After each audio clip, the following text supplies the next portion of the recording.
things just keep getting better and better for the Montreal Canadiens as we stay on the prospect hype train, as Jacob Fowler, the Habs' top goalie prospect, wins another award, and his stats in college are on par with some of the top goalies in the NHL. We'll be discussing that, plus a bit of Lane Hudson and Filip Mesar. But before we get into that, we're going to talk about how some other things are getting worse and worse every single day for the Habs. There's a lot going on today, so stick around for all of that on this episode of Habs Digest. But before we get into the video, a quick reminder that there's thousands of you guys who are watching this that haven't hit subscribe. If the thousands of you watching all hit subscribe now, we'd be over 10K. So if you don't mind doing your part, hitting that subscribe button, if you like the kind of content we put out here, we'd really appreciate it.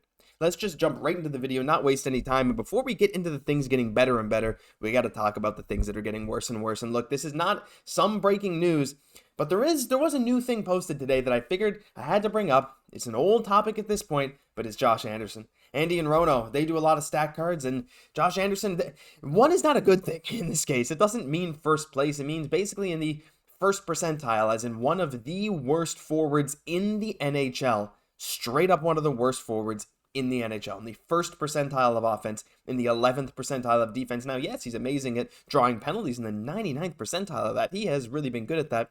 0th in the shooting percentile, obviously no goals, basically no point production, very little offensive impact at all. Power play is okay, but I think that's more just because he's on the first power play. And then his defensive impact is just also essentially abysmal.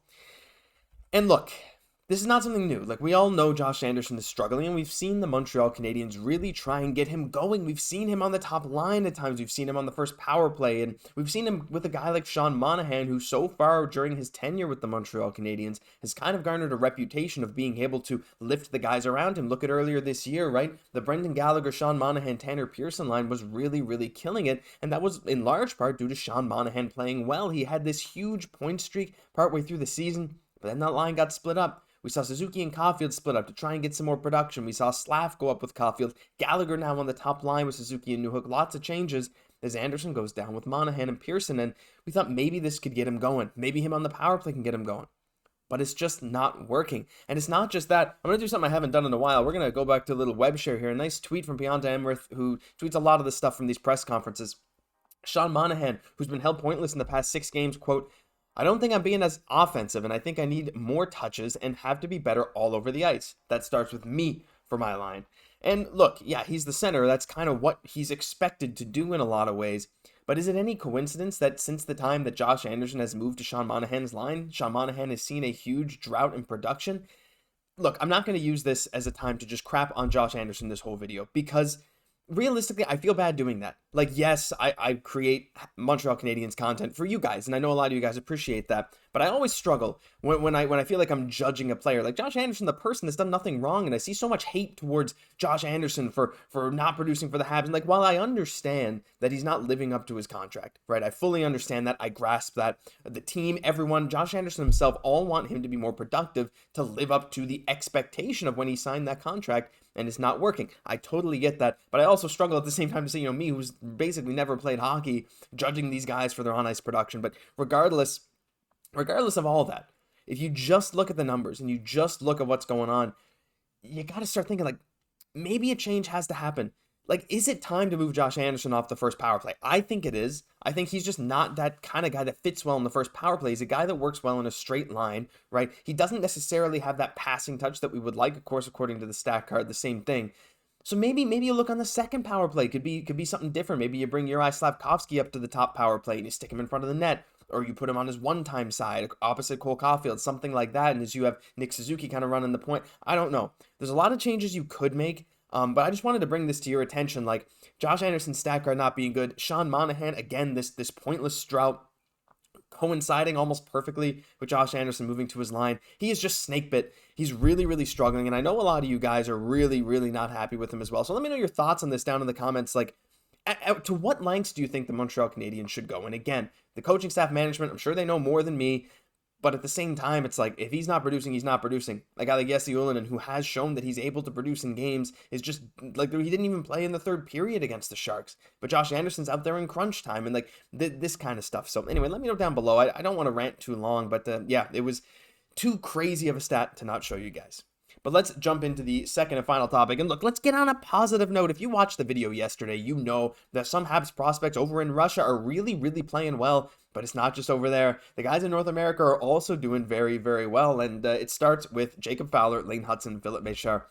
Hockey 360 posted this. Filip Mesar in his 14 last games, 10 goals, 15 assists for 25 points in his last 14 games. And I know he's an overager in his draft plus 2 year playing in juniors, but at the same time, he's already played against men in Slovakia. We were kind of just hoping for him to adjust in North America, and so far he's really doing that in the OHL. Lane Hutson, 8 goals, 8 assists in his last 13 games as a defenseman.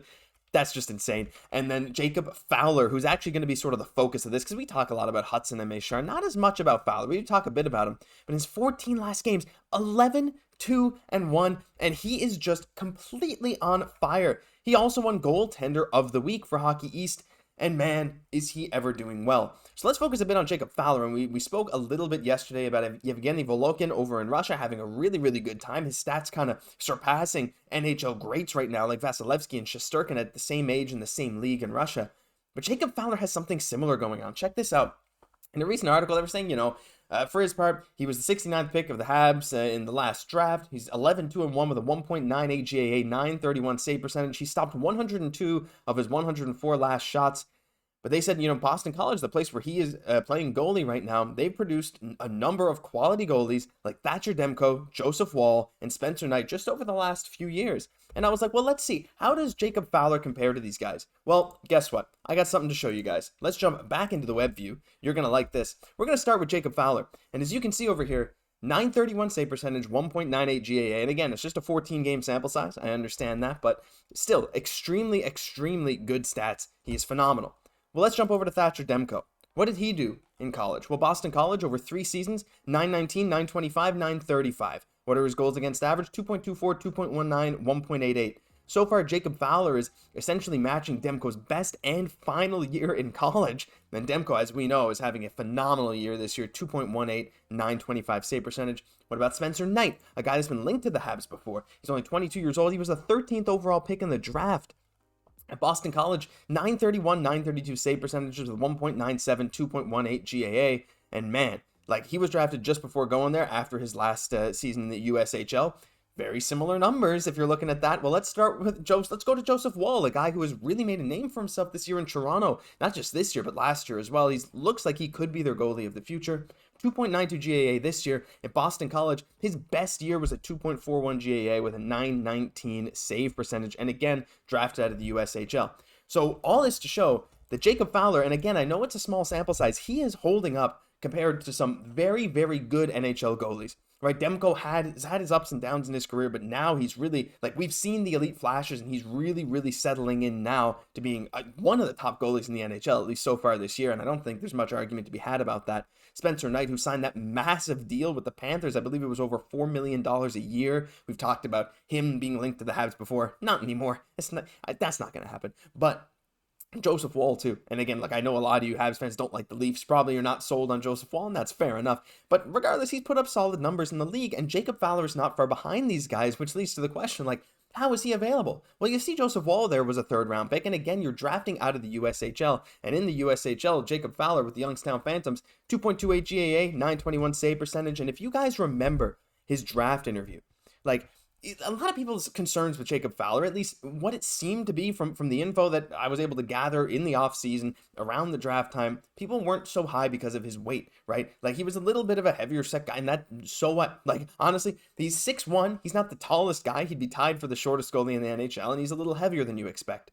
But if you just go by the numbers, which is not something you can always do for goalies, let's be fair, he was one of the top prospects in the draft. And you're okay, well, let's see if he can continue this. And again, goalies, his size, his height, don't always translate that well to the NHL.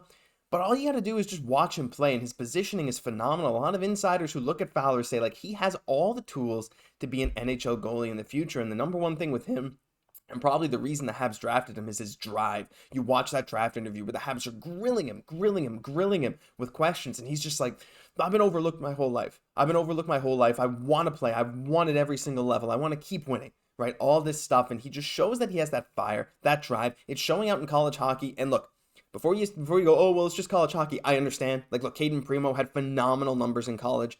But I'm just showing the comparisons. I'm just saying this kid has a lot of the tools, according to many of the insiders. He's showing the stats. He's shown the stats at every single level. He's showing similar stats to other top goalies in the league. So I'm personally high on Jacob Fowler. You make your own conclusions from the info I showed you. Let me know down below. Are you high or are you not quite sold yet on Jacob Fowler? I think he's our best hope as a goalie prospect right now, especially with Jacob Dobeš having a tough start to the year in Laval. So I'd love to hear from you guys down below. What do you think of these stats? Do you think it's just a coincidence? Do you think maybe it doesn't necessarily mean anything until we see him at the next level? Let me know down below. Love to hear from you. But that'll do it for this episode of Habs Digest. If you enjoyed, leave a like, comment, subscribe to the channel. Like I said, we're on the road to 10K, and if you're still watching at this point and haven't hit subscribe, help us out with that goal. Get us close to 10K. We'd love you if you did. I've been your host, Josh Gosse. I'll catch you in the next one.